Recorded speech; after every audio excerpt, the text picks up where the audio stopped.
پھر بھی ایک مرتبہ صلوات پڑھیں۔ پھر آگے آ جاؤ، آگے آ جاؤ۔ محمد آل محمد، پھر بھی ایک مرتبہ صلوات ہو سکتا ہے،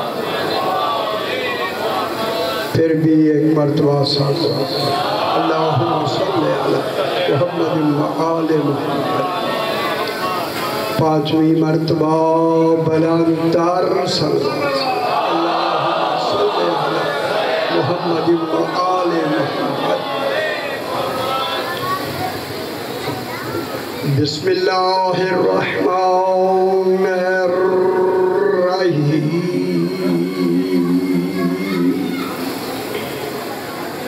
الحمد للہ والصلاة علی اما بعد۔ بسم اللہ الرحمن الرحیم۔ ان اللہ اصطفیٰ آدم و نوح و آل ابراہیم و آل عمران علی العالمین، ذریۃ بعضها من بعض، واللہ سمیع علیم۔ صلوات۔ اللہم صلی علی محمد و آل محمد۔ پھر بھی ذرا بلند تر صلوات پڑھ لیجیے۔ اللہم صلی علی محمد و آل محمد۔ میں نے آپ کے سامنے چوتھا پارہ سورہ آل عمران کی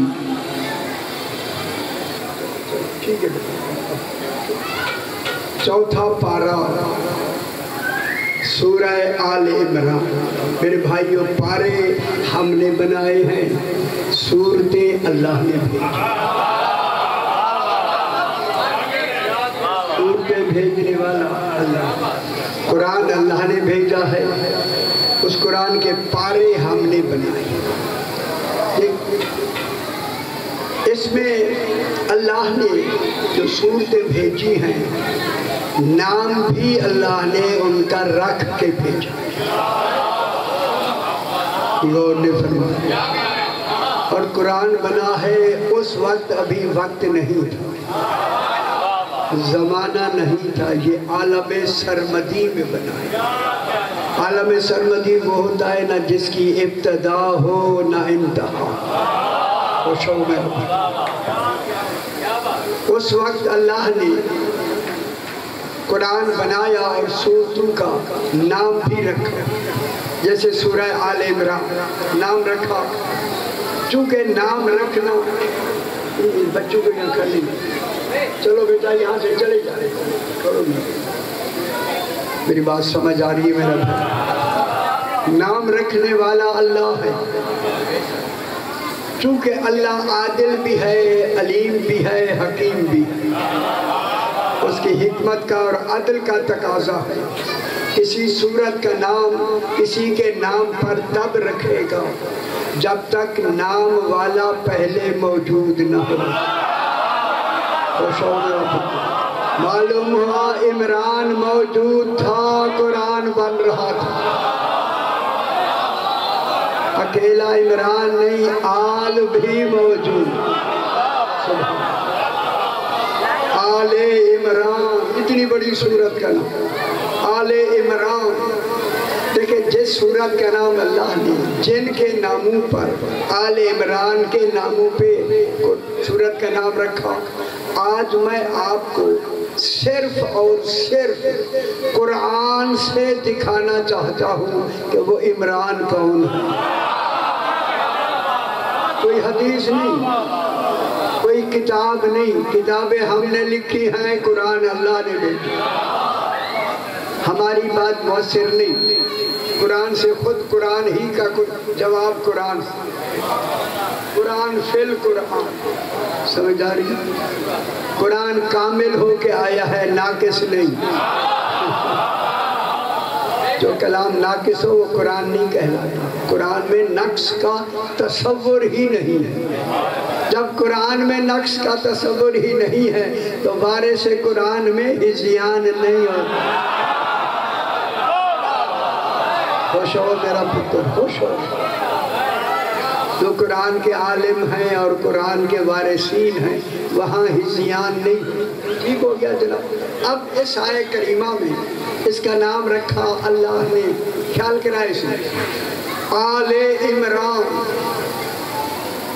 کتنا بڑا نام ہے آل عمران پورے قرآن میں. کتنی بڑی سورت، سورہ بقرہ کے بعد سب سے بڑی سورت آل عمران. اس آل عمران کی پہلی فرد ہے سرکار علی امیر المومنین. ان بچوں کو یہاں سے پیچھے کر دے، بچوں کو بالکل پیچھے کر دے بھائی، سختی نہ تو بچے نے سجن ہو گئے. بالکل ان کو یہاں اجتماع ان کے اکٹھے ہونے ذرا آپ کلوز ہو جائیں گے نا پھر بچے یہاں کھڑے نہیں ہوگے.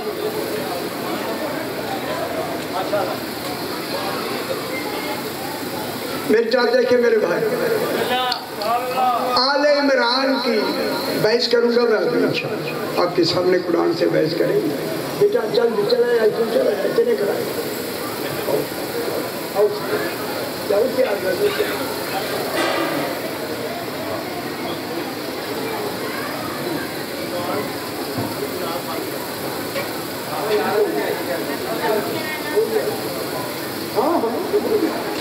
پریشان کیوں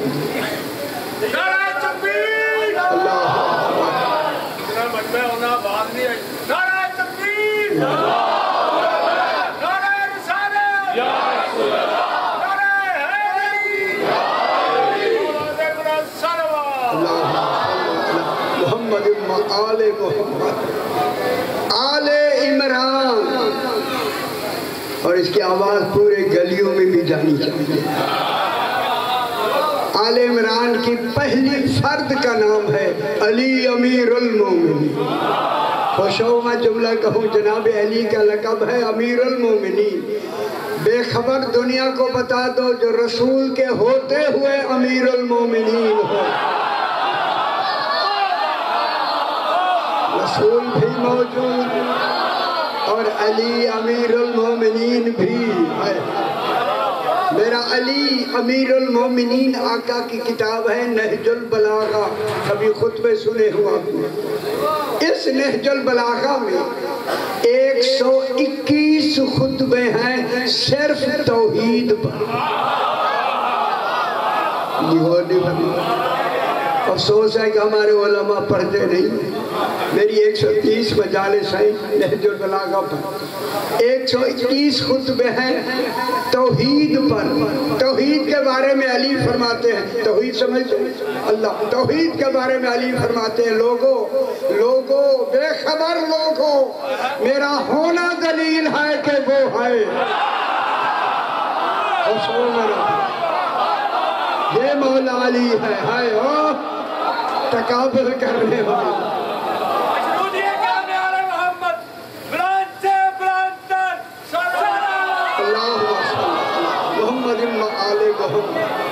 علی فرماتے ہیں لوگوں میرا ہونا دلیل ہے کہ وہ ہے. اللہ ذات ہے، علی وجود ہے. علم کلام ہے، علم منطق، علم فلسفہ، علم معنی، علم بیان، یہ سارے علوم میرے امام نے جملوں میں بیان کر دیا. میرا ہونا دلیل ہے کہ وہ ہے. یہ کہہ کے فرمایا لوگوں وہ دعویٰ ہے میں دلیل ہوں. اللہ دعویٰ ہے، علی دلیل ہے. کیوں کہ دعویٰ کتنا ہی سچا کیوں نہ ہو، اگر دلیل نہیں مانا نہیں جائے. خوش ہو میرا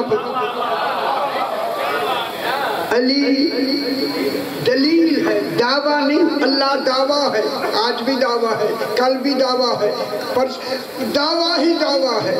جب تک دعویٰ رہے گا دلیل رہے گی. خوش ہو شاہ جی ہے دلیل. اصول دعویٰ یہ ہے، اصول دعویٰ جب سے دعویٰ ہوتا ہے تب سے دلیل ہوتا ہے۔ میں گل کر لوں خوش ہو وسی خوش بھی ہو۔ علی اللہ نہیں مگر اللہ کے اللہ ہونے کی دلیل۔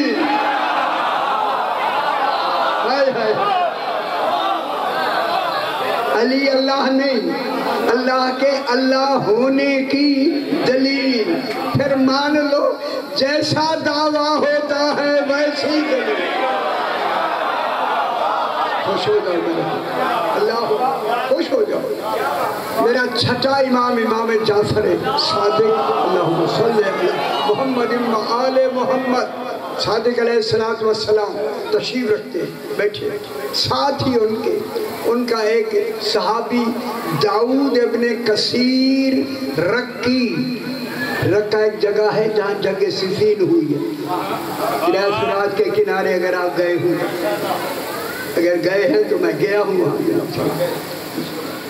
داؤد ابن کثیر رکی ساتھ بیٹھے۔ امام نے اس کے دل میں ڈالا کہ یہ مجھ سے سوال کریں گے، کیسے کریں گے؟ ادھر ڈالا، وہ کہنے لگا مولا ابھی میرے دل میں سوال آیا ہے۔ صحیح مسکرا کے فرماتے ہیں پوچھو نا۔ کہتے مولا سوال یہ ہے آپ کا علم کتنا ہے؟ سرکار نے فرمایا داؤد پہلے اپنا سوال بڑھاؤ تاکہ پتہ چلے امام کے پاس کتنا علم ہوتا۔ اس نے کہا مولا میں نے سوال بڑھا دیا، سمندروں کے نیچے کیا ہے؟ یہ سمندر ہے جزیرہ برمودا بحر الکاہل کی سب سے زیادہ گہرائی، جہاں میرا بارواں رہتا ہے۔ میں گیا ہوں وہاں زمین کی آخری جگہ۔ انہوں نے کہا یہ آخری ہاتھ ہے۔ خدا گواہ ہے میں کپڑے سفید سمندر کے اندر چلا گیا۔ میں نے کہا آج تر ہو جائیں وہیں سے علم ملے گا۔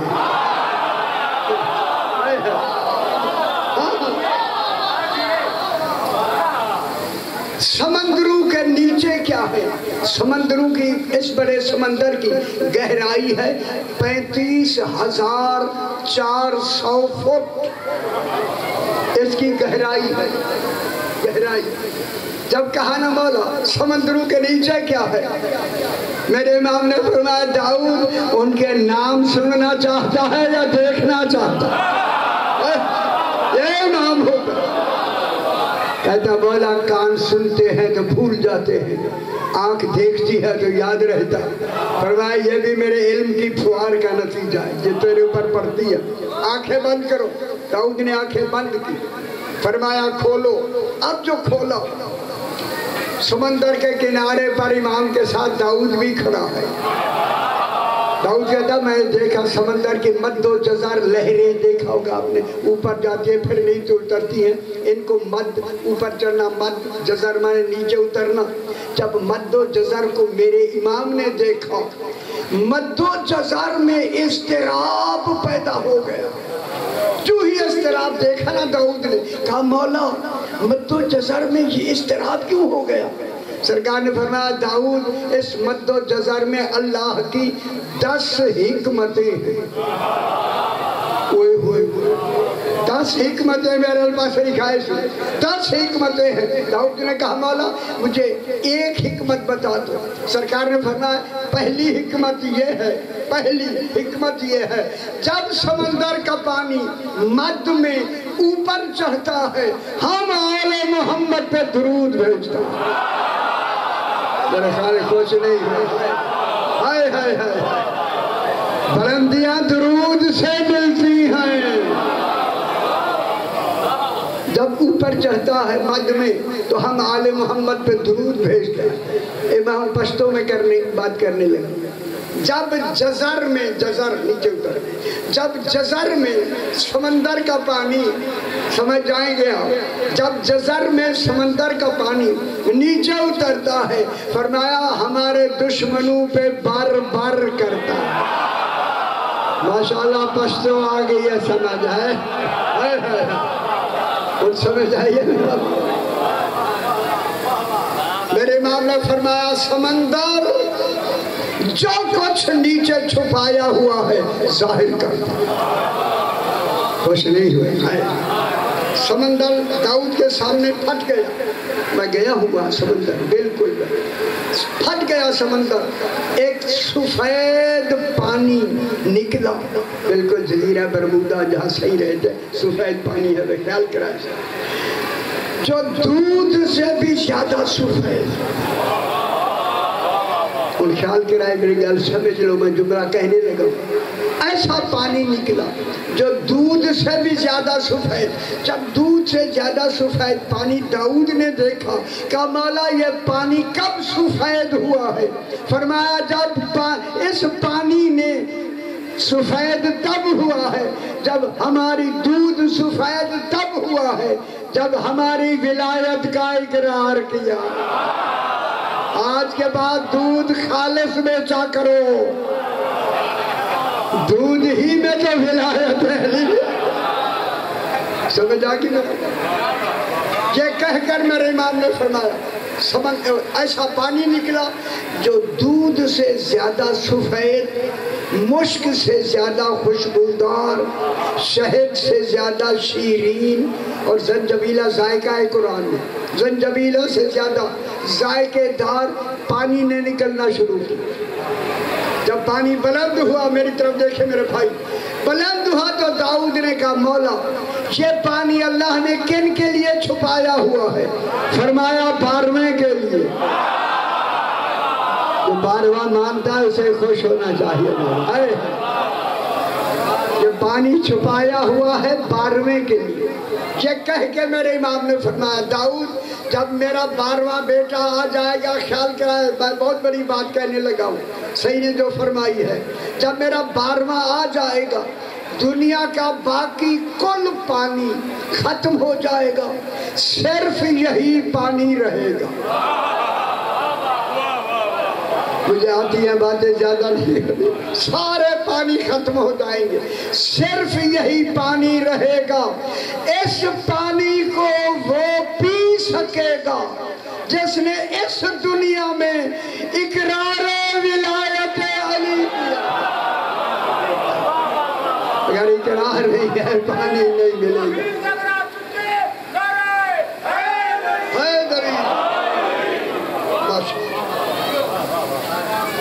اب میں نے سورہ آل عمران کی 33 نمبر آیت تلاوت کی ہے. اس میں خلاق دو عالم ارشاد فرمانا ان اللہ اصطفیٰ. طویل ہے، مشکل نہیں پڑھنا، آسان آسان، پتے ہلکے ہلکے. ٹھیک ہے، آسان تو سمجھ لیں گے نا. اچھا شکر. ان اللہ اصطفیٰ، انا یقین کے لیے ہے، علم الیقین کے لیے آتا ہے. یقیناً اللہ کہہ رہا ہے یقیناً. جہاں اللہ یقین سے اللہ ہو کے کہے پھر تو یقین کر لو میرے بچے. ان اللہ یقیناً اصطفیٰ.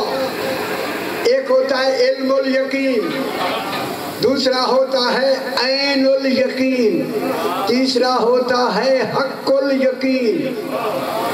علم الیقین عقل سے پیدا ہوتا ہے. پریشانی. علم الیقین عقل سے پیدا ہوتا ہے، عین الیقین ضمیر سے پیدا ہوتا ہے. یہ دل کے اندر ایک اور دل ہے جو مانتا ہے، جو ایمان لے آتا ہے، وہ اندر والا دل ہے، دھڑکنے والا نہیں. اس دل کے اندر ایک ضمیر ہے، ضمیر. علی فرماتے ہیں جو ہماری ولایت نہیں مانتا وہ بے عقل ہے. عقل کے زمرے میں نہیں آتا. ہماری ولایت اور اسے سمجھنا ہے عقل سے دور ہے. خدا گواہ. عین الیقین ضمیر سے، ضمیر پر لمبی بحث ہے، رات کا وقت آپ پریشان ہو جائے. ضمیر سے پیدا ہوتا ہے. حق الیقین کیسے پیدا ہوتا ہے؟ دسو سے سارے بیٹھے میرے بھائی، حق الیقین کیسے پیدا ہوتا ہے؟ دسو بتاؤں. میں ہنگامہ میں نے خود کیا. یہ باتیں جو کی ہنگامے والی میں نے خود کی. آپ کو بھولے گا نہیں، ہنگامہ والی بات بھولتی ہی نہیں، اسی لیے غدیر پہ ہنگامہ کیا گیا۔ ہائے ہائے ہائے، اس سمجھ آئیے، ہنگامہ کیا گیا، سمجھ آ گئی اسے۔ عین الیقین ضمیر سے پیدا ہوتا ہے، حق الیقین امام سے پیدا ہوتا ہے۔ سیانیوں سمجھ لو میری گل کو، معلوم ہوگا جب حق الیقین امام سے پیدا ہوتا ہے، پھر مان لو جب تک دین رہے گا ایک امام کا رہنا واجب ہوگا۔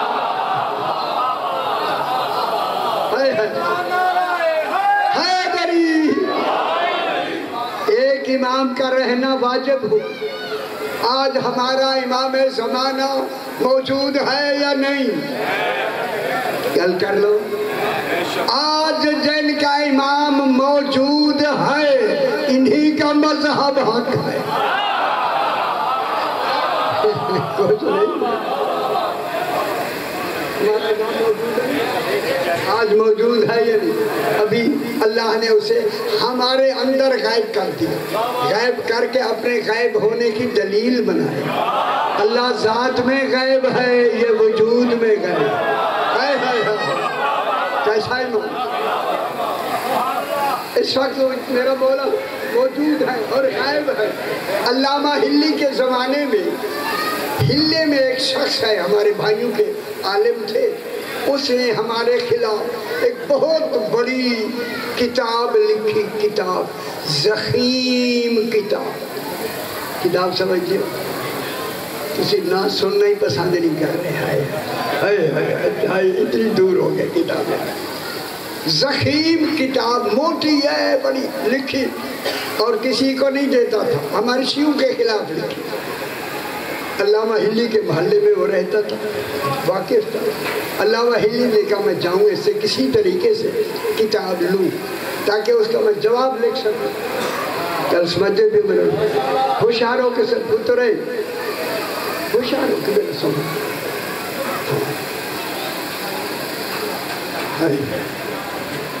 پہنچ گئے اس کے گھر، بڑا خوش ہوا، زہر نصیب آپ میرے گھر آئے۔ کہ جہاں میں آیا ہوں مجھے معلوم ہوا کہ آپ نے ایک کتاب لکھی ہے، وہ میں کتاب لینے آیا۔ علامہ ہلی نے کہا، اس نے کہا جناب میں تو وہ کتاب کسی کو میں نے دینی ہی نہیں۔ فرمایا سنا ہے آپ نے قسم کھائی ہے کسی کو نہیں دوں گا؟ ہاں، اس نے کہا میں نے بالکل قسم کھائی ہے۔ خیال کرائے سے شانیوں، قسم کھائی ہے کسی کو نہیں دوں گا۔ علامہ ہلی نے کہا قسم میں شرط ہوتی ہے، وہ شرط بتا دو۔ غور نہیں فرما رہا ہے کیسے لوگ۔ اس نے کہا شرط میں نے رکھی ہے ایک رات کے لیے دوں۔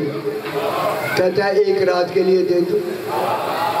ابھی نہیں دے رہا تھا، اس نے لے آگے اتنی بڑی کتاب دے دی۔ علامہ ہلی گھر لے آئے اور نماز مغربین کے بعد اسے لکھنا شروع کیا۔ خیال کرائے سے لکھتے لکھتے لکھتے جب رات آدھی ڈھلنے لگی نا، فطرت نے، سونا فطرت ہے، نیند فطرت ہے، فطرت نے تھوڑا جا غلبہ کیا تو آلو تو نیند آدھی نہیں۔ ہاں اتنے سوندے نہیں لوگ، لاہور سارے جاگ دے رہے۔ ہائے ہائے، اسے نیند آنی شروع ہوئی۔ اس نیند میں کچھ لفظیں اوپر نیچے ہو گئی لکھنے میں۔ نیند میں جو لکھا جائے کہنے لگے اگر ابھی تو کتنی بڑی کتاب کو لکھنا ہے، اگر اسی طرح یہ اوپر نیچے لفظ ہو گئے تو میں کیسے جواب لکھوں گا؟ چونکہ دلیل مضبوط تھی، کیسے جواب لکھوں گا؟ یہ کہا کیسے لکھوں گا؟ نیند تھی۔ ایک سیکنڈ میں ایک غنودگی آئی، میرے باروے نے آ کے کہا علامہ سو جاؤ ہم لکھ دیں گے۔ سو جاؤ، یہ امام ہوتا ہے میرا بھائی۔ ہائے ہائے ہائے، ہاں صحیح ہے، ہم لکھ دیں۔ یہ ہوا کہ یہ سو گئے۔ اب صبح جو اٹھے پوری کتاب لکھی ہوئی، نیچے لکھا ہوا تھا تمت بالخیر۔ جب خیر کے رے کے نیچے دیکھا تو امام کے دستخط موجود. ایک واقعہ اور سنا دی، ذرا خوش ہو جاؤ گا. ایک لڑکا ہے مسجد سہلہ، ابھی آپ گئے ہوتے کوفے میں، بہت اچھی بات ہے ماشاءاللہ. مسجد سہلہ میں 40 شب بدھ جا کے دعا کرو تو امام زمانہ سے ملاقات ہوتی. یہ وہی کا رہنے والا کوفے کا، مسجد سہلہ میں جب آخری رات آئی نا، ہو کے جب واپس آیا سو گیا. خواب میں کہا گیا کل فلاں دکاندار کی دکان پہ ملاقات ہو جائے گا. اسی ہو تو اسی وقت سے تیار ہو گئے، نہا دھو کے وضو کر کے وقت آ گیا. چل کے گیا تو دکان دیکھا، دکان کھلی ہوئی ہے، دکاندار دکان کے اندر کھڑا ہے اور آگے اس کے سامنے بہترین کیس جس میں چیزیں رکھتے ہیں وہ رکھا ہوا ہے، اور آگے ایک ذیشان انسان ایک بیٹھے ہوئے ہیں. میں نے چونکہ سلام کھڑا کر آنے والا سلام کرتا، میں نے جو سلام کیا انہوں نے ایسا جواب دیا میں مطمئن ہو گیا، لگتا ہے کوئی صاحب نظر ہے. انہوں نے مجھے بیٹھنے کے لیے کہا، میں بیٹھ گیا. میں ہی جو ہی بیٹھا ایک مزدور آئی سفید برقع پہنے ہوئے، دکان پہ چڑھ کے اسی دکاندار کے وہیں سے گزر کے ساتھ دکاندار سے اس نے کان کی بالیاں نکالی. بالیاں کہتے ہیں کانٹے جنو آتے ہو، بالیاں کانٹے اور ہوتے ہیں، خیال کرو بالیاں اور ہوتے ہیں. بھیا تو نے بھی نہیں بتایا ہے، کوئی سنارے نہیں بیٹھے ہوئے سناتے ہیں. کان کی بالیاں نکال کے اسے دکاندار کو دیں. اس بی بی نے کہا میں دکان بھر کے آئی ہوں. سارے دکاندار 2 روپے دیتے ہیں، ان بالیوں کے قیمت 2 روپے دیتے ہیں، مجھے 3 روپے کی ضرورت ہے، 2 میں نے قرض دینے ہیں، 1 میں اپنے لیے رکھوں گی. اس نے جو وہ کانٹے وہ بالیاں دیکھی، دیکھ کر کہنے لگا بی بی یہ 7 روپے کی ہیں. اوپر سے نیچے دیکھنے لگی یہ کیا ہوا؟ پورا بازار 2 روپے سے زیادہ دیتا نہیں، یہ کہتے ہیں. انہوں نے کہا سرکار آپ بھول تو نہیں رہے، یہ ذرا اچھی طرح دیکھیں. اس نے کہا میں نے دیکھ لیا، ہمارا روز کا کام ہے، اگر آپ نے بیچنے ہیں تو میں 7 دوں گا، کم بالکل نہیں دوں گا، 8 میں بیچوں گا، 1 روپیہ منافع. نہیں بیچنا چاہیے لے لو، میں 7 سے پیسے کم نہیں دوں گا، پورے 7 دوں گا، چونکہ قیمت ہی نہیں کیا. بی بی خوش ہو گئی، 3 نہیں ملتے تھے 5 فالتو مل گئے. ہوئے 5 کے صدقے میں. جب لے کے چلی تو بی بی نیچے اترنے لگی. اس بزرگ جو تشریف رکھتے تھے اسی بچے سے کہا تو اس دکاندار جیسا ہو جا، تمہیں ملنے کی ضرورت نہیں، ہم تمہیں ملا کر. خوش ہوئے، ہائے ہائے خوش ہو گئے، ہم تمہیں آ کے خود ملا کے. یہ وہ ہے بس. اب جناب علم الیقین، عین الیقین، حق الیقین امام سے پیدا ہوتا ہے. ان اللہ اصطفیٰ، بس ہے. جب چنگی لگ رہی ہے یا نہیں، یہ بالکل ہولہات علم کلام میں چھوڑ دیتے تو بالکل آپ زبان تمہیں کیا ہٹوانتے. یہ علم کلام نہیں ہے پڑھنا، یہ کلام پڑھنا، ٹھیک ہے. ان اللہ اصطفیٰ، یقیناً اللہ نے چن لیا ہے. خدا جانے چنا ہوا کیسا تھا جسے اللہ چن رہا ہے. اللہ نے چن لیا، اسے کہتے ہیں حق کے انتخاب. چننے کا حق صرف اللہ کو ہے. نبی بھی اپنا جانشین نہیں چن سکتے، نبی نظر انتخاب رکھتے ہیں، حق کے انتخاب نہیں. میں کیا کہوں، نظر انتخاب کیا ہوتا ہے؟ سفارش کر سکتے، جیسے جناب موسیٰ نے کہا وَجَعَلْنِي وَزِيرًا مِّنْ أَهْلِي هَارُونَ أَخِي. میرے بھائی ہارون کو میرا وزیر اے اللہ بنا دے، بنایا نہیں۔ جب نبی نہیں بنا سکتا تو امتی کیسے بنا سکتا؟ سمجھا؟ اللہ نے چن لیا آدم، جناب آدم کو چن لیا، وَنُوحًا نوح کو چنا، نوح کے بعد آل ابراہیم، کیسا چنا ہوگا؟ آل ابراہیم کو چنا۔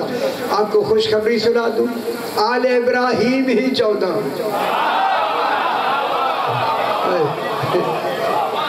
آل ابراہیم و آل عمران، آخر میں آل عمران، پہلے عمران چنا گیا پھر آل۔ یہی میں نے بتانا ہے، یہی کہ وہ آل عمران کون ہے، عمران کون ہے اور آل کون ہے۔ کہاں سے چنا؟ العالمین، عالمین میں سے اللہ کا چناؤ ہے۔ آپ کے ہلکے ہوتے حلقہ بندی اتھے پورے نہیں آتے، دھاندلی وہاں نہیں ہوگی۔ اللہ کا چناؤ میں 1 منٹ میں بتا دوں، اللہ کا چنگی لگ رہی، وہ اپنی مرضی سے ووٹ دیوائے، یار میں ووٹ کی بات نہیں کر رہا، میں اللہ کا چناؤ سنانا چاہتا۔ 1,24,000 نبی، 313 رسول، 5 اولو العزم رسول، جناب نوح، جناب ابراہیم، جناب موسیٰ، جناب عیسیٰ اور حضور پاک، 5 اولو العزم رسول۔ بہترین علم کلام کا میں اصول آپ کو بتا رہا ہوں۔ خاتم 1، خاتم کتنے ہوں گے؟ کیونکہ اس کے لیے آ کے مہر لگا، خاتم 1۔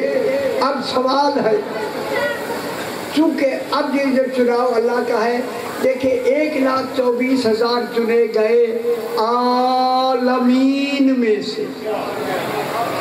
ان سیانے ہو گئے، سمجھو میرے پتر سیانے ہو گئے، عالمین میں سے 1,24,000 چنے گئے، 313 نبیوں میں سے چنے گئے،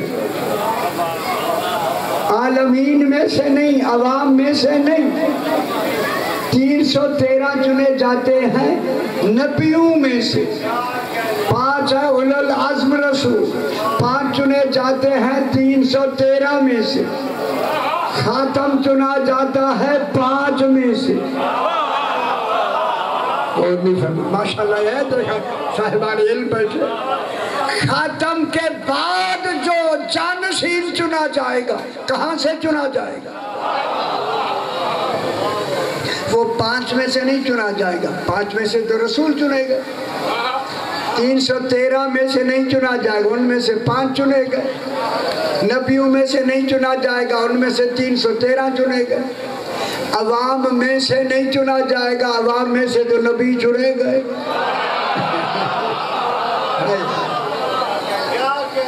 علم کلام کا اصول ہے۔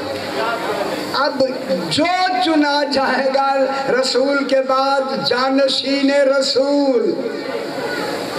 اچھا دسو تسی سارے بیٹھے میرے بھائی، کہاں سے چنا جائے گا؟ نبیوں کے بعد مکمل، رسولوں کے مکمل، 5 کے مکمل، رسول پاک کی مکمل، کہاں سے چنا جائے گا؟ اب گھبرائیں نہیں، رسول کے بعد وہ رسول کا جانشین چنا جائے گا جو رسول میں سے ہوگا۔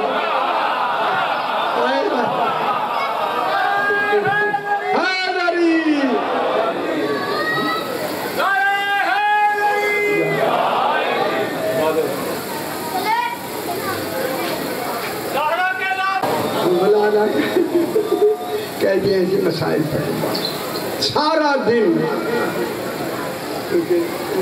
تیار ہو گیا، سارا دن زہرا کی بیٹیاں سب جانتا وہ تو مدینے میں آنا پڑیں گے، پھر جان کے اپنے نا تھوڑی سی ترتیب مجھے دے دے کہ صحیح نے بالکل یکدم درمیان شروع نہیں حکم میں مان لیتے۔ سارا دن زہرا کی بیٹیاں دربار یزید میں کھڑی رہی، نہ اس نے چادریں دی نہ بیٹھنے کا حکم دیا۔ اجرکم اللہ سید آسو قبول فرمائے۔ اگر آپ دربار یزید میں گئے ہیں، سامنے جو بڑا گیٹ ہے نا، بڑے والا دروازہ، اس کے دیوار کے اوپر لکھا ہوا ہے حاضہی مقام زینب بنت، اسی جگہ زہرا کی بیٹیاں کھڑی رہی، سارا دن کھڑی۔ کھڑے کھڑے جب تھک گئی، یزید متوجہ ہو کے کہتا ہے ملعون ان قیدیوں کو اس زندان میں بھیج دو جس زندان کی چھت نہیں۔ اگر آپ تشریف لے گئے سامنے دربار ہے، زندان ہے، بیبیاں زندان میں چلی گئی۔ جب پہنچ گئی زندان میں، یزید کی بیوی ہندہ یہ کنیز رہی ہے جناب زینب عالیہ مدینے میں، یہ اس یزید کے وقت میں آئی ہوئی تھی، نہ یہ دربار میں آئی ہے نہ بازار میں آئی، بالکل کھڑی بیٹھی رہی، سے خبر بھی نہیں کوئی بازار میں آیا یا کوئی دربار میں آیا۔ کنیزوں نے جا کے کہا ہندہ آج ایسے قیدی آئے ہیں، قیدی لگتے نہیں۔ میرا خیال ہے بہت بڑا مسئلہ ہے، دشمن بھی کہیں قیدی نہیں لگتے، قیدی لگتے نہیں، ذرا ایک نظر دیکھ ضرور۔ گھبرا کے کہتی ہے مجھے شہزادی پاک زینب نے روکا تھا کہ قیدیوں کا تماشا نہ دیکھیں۔ ہائے ہائے ہائے، لہذا میں نہیں جاؤں گی۔ انہوں نے کہا تماشا نہیں، وہ تو زندان میں چلی گئی۔ کہتی ہے نہیں میں نہیں جاؤں گی، لیکن رات کو اس نے فیصلہ کہا اگر نہ گئی نا پچھتاتی رہو، ایک نظر دیکھ ضرور۔ صبح اٹھتے ہی کہتی ہے میری سنہری کرسی اٹھاؤ، ان میں رکھو، میں ملنا چاہتی ہوں۔ ہائے ہائے، وہ کرسی اٹھا کے وہاں جا کے رکھ کے بیویوں میں کنیزیں واپس آ کے کہتی ہیں شہزادی آنے لگی۔ جب وہ چلی گئی نا کنیزیں، جناب زینب نے فرمایا بیویوں یہ جو شہزادی جسے کہہ رہے آنے والی ہے، جتنی دیر تک یہاں بیٹھی رہے کوئی بی بی مجھ سے پہلے بولے نہ، پہلے میں ہی کلام کروں گی۔ اللہ اکبر۔ آئی اور آقا آئی نا جب زندان کے دروازے پر، وہاں 24 سال کا ایک ضعیف قیدی بیٹھا ہے۔ آپ نے دیکھا ہوگا زندان کے دروازے پہ لکھا ہوا ہے ھذا مقام زین العابدین۔ بھاگتی ہوئی کنیزیں آئیں، قیدی اٹھ جاؤ ہماری شہزادی نے آنا۔ یہ کہنا تھا تو میرے امام نے فرمایا اسے کہو تیرے لیے جتنا پردہ ہو سکتا ہے میں کر لیتا ہوں۔ کہوں جملہ مصائب کا، مجھے اٹھائے نہیں، میں 6 دن کا تھکا ہوا۔ جب سنا تو رونے لگے، قیدی تھکے ہوئے بیٹھے رہے، گزر کے اندر چلی گئی۔ جو ہی گئی میرے بی بی نے فرمایا بہن زینب ام کلثوم کون ہے یہ؟ دیکھا ہوا ضرور ہے مگر پہچان میں نہیں آ رہی۔ فرمایا یہ میری کنیز رہی ہے، اب یہ شہزادی ملنے آئی ہے۔ آئی ہندو آ کے سلام کیا، بیویوں نے جواب دیا کہوں یہ کرسی پہ بیٹھ گئی، زہرا کی بیٹیاں زمین پر بیٹھی۔ یہی باب مسائل۔ اللہ اکبر۔ جناب زینب نے خاموشی کا کہا تھا، ساری بیویاں خاموش۔ کہتی ہے بیویوں بولو نا، بولو نا، بولتی کیوں؟ بولو نا۔ بیویاں خاموش۔ یہ خاموشی توڑنے کے لیے کہتی ہے بیویوں تم کس ملک کی قیدی ہو؟ اس وقت جناب زینب نے فرمایا من مدینۃ الرسول، ایک مدینہ ہے رسول کا، ہم وہاں کے قیدی ہیں۔ جب نام رسول اور مدینہ آیا نا جلدی سے کرسی سے اتر کر یہ زمین پر، بی بی نے کہا زمین پہ کیوں بیٹھ گئی ہے؟ کہا وہاں سے اس جگہ سے آئے ہیں جہاں میرا آقا مولا حسین، میری شہزادی زینب، میری شہزادی سکینہ، میرا آقا سجاد، میرا آقا حسین جہاں رہتے ہیں یہ وہاں سے آئی ہے، اس لیے میں بیٹھ گئی ہوں۔ کہتی ہے آپ کا محلہ کون سا ہے؟ میری بیوی نے فرمایا محلہ بنی ہاشم۔ تڑپنے لگے کہا یہ کیا ہوا؟ کہا اسی محلے میں میرے آقا زادی جناب زینب رہتی، جناب سجاد، جناب سکینہ، جناب امام حسین۔ یہ جب کہا تو اب جناب زینب نے کہا جس سے تو پردہ کر کے آئی ہے یہی سجاد، خدا گواہ جیسے پرندے کو گز لگتا ہے۔ کہتی ہے سجاد؟ کہا ہاں وہی سجاد ہے۔ کہا پھر آئینہ بالفضل العباس، عباس کہاں گئے؟ فرمایا وہ شہید ہو گئے گھوڑے کی گردن میں، ان کا سر ہے شہید کر دیا، اجرکم اللہ۔ اس نے پتھر مارا، بے ہوش ہوئی، ہوش میں آ کے بغیر چادر کے یزید کے دربار میں گئی۔ یزید نے کہا کوئی چادر اوڑھ کے آتی، بغیر چادر کے آئی ہے۔ کہا تجھے شرم نہیں آئی کہ زہرا کی بیٹیوں کو تو نے سارا دن برہنہ سر وہیں قیدی کھڑا رکھا، انہیں بیٹھنے کے لیے بھی نہیں کہا۔ 1 سال گزر گیا قید، 2-3 منٹ اور دے دے مجھے جناب۔ سال کے بعد رہائی ملی۔ میری شہزادی نے کہا سجاد مجھے بشیر ابن جسلم دو، جو میرے آگے آگے گھوڑے اونٹوں کا چلے گا۔ چلتے چلتے جب وقت ہو رہا ہے، جب پہنچی نا مدینہ کے قریب، فرمایا بشیر کو کہو پیچھے چلا جائے، میں نانے کا مدینہ دیکھنا چاہتا ہوں۔ جب یہ ہٹایا گیا نا محمل کا پردہ، اب بی بی نے فارسی میں کہا با برادر رفت بودم بے برادر آمدم، بھائی کے ساتھ گئی تھی بغیر بھائی کے آئی۔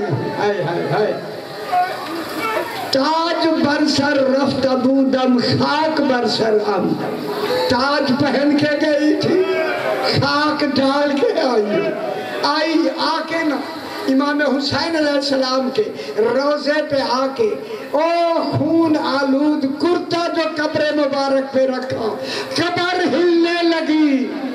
اس وقت میری بی بی نے کہا حسین صرف کرتا رکھا ہے، میں نے پورے کربلا میں امام کے ضربیں میں خود گنتی رہی۔ اجرکم اللہ، اجرکم اللہ۔ 3 سال کے بعد میرے امام سجاد کا ایک صحابی جس کا نام ہے منہال، 3 سال کے بعد میرے امام کو جب ملنے آیا دروازے پہ، پتہ لگا کہ امام مسجد نبوی میں نماز پڑھ رہے ہیں۔ آیا مسجد عزادارو آیا، کیا دیکھا؟ امام نماز تو پڑھ رہے ہیں مگر اتنی بے چینی سے ایک قدم اٹھاتے ہیں ایک رکھتے ہیں، ایک قدم اٹھاتے ہیں ایک رکھتے ہیں۔ امام نے بڑی بے چینی سے نماز پڑھی، جب پڑھ لی نا اس نے سر قدموں میں رکھ کے کہا مولا اتنی بے چینی سے نماز کیوں پڑھ رہے تھے؟ میرے امام نے فرمایا منہال کربلا کے واقعے کو 3 سال گزر گئے ہیں، ابھی کربلا کے زخم اچھے نہیں ہوئے۔ جب یہ کہا نا اس نے منہال نے کہا میں نے دل میں تمنا کی وہ زخم میں دیکھ لیتا۔ میرے امام نے فرمایا وہ زخم دیکھنا چاہتا ہے، ذرا دیکھ۔ اب جو امام نے پنڈلیوں سے کپڑا ہٹایا، سفید ہڈیاں تھی، گوشت نہیں تھا۔ کہا مولا یہ گوشت کدھر گیا ہے؟ فرمایا جب میں اونٹ پہ نہیں بیٹھ سکتا تھا انہوں نے زنجیریں باندھ کے مجھے بٹھایا، جب آگ اس کی سورج کی گرمی سے زنجیر تپ جاتے تھے اور اونٹوں کو دوڑاتے تھے، گوشت کے ٹکڑے کٹ کٹ کر زمین پر گر جاتے تھے۔ یہ کہہ کے میرے مولا نے اس نے کہا مولا مولا مولا مولا، رونے لگ گیا مولا اتنا نہ رویا کرے، میں تو آپ کی زندگی سے مایوس ہو گیا۔ فرمایا منہال تو نے انصاف نہیں کیا، یعقوب کا ایک یوسف گیا تھا، روتے روتے آنکھیں سفید ہو گئی، میرے ایک در میں 18 یوسف چلے گئے، لا مثل لہم ولا نظیر۔ میں یہیں سے ایک جملہ کہوں گا، ولید بن عبد الملک نے میرے امام کو زہر دی، تڑپتے رہے، میں کہوں گا مولا مولا تیرا انتقال ہوا، جناب باقر نے جنازہ بھی پڑھایا، آپ کا جسد دفن لے آیا نا میرے مولا کی شبیہ، اگر قریب ہے تو لے آئے مولا کی شبیہ، لے آئے میرا مولا کی شبیہ۔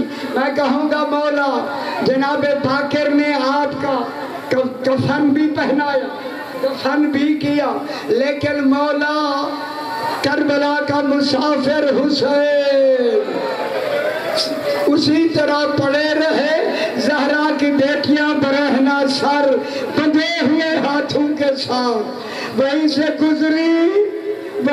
گزری، بیویوں نے اپنے آپ کو اونٹوں سے گرا دیا، گرا کے ماتم کیا، ماتم حسین، ماتم حسین، ماتم سجاد۔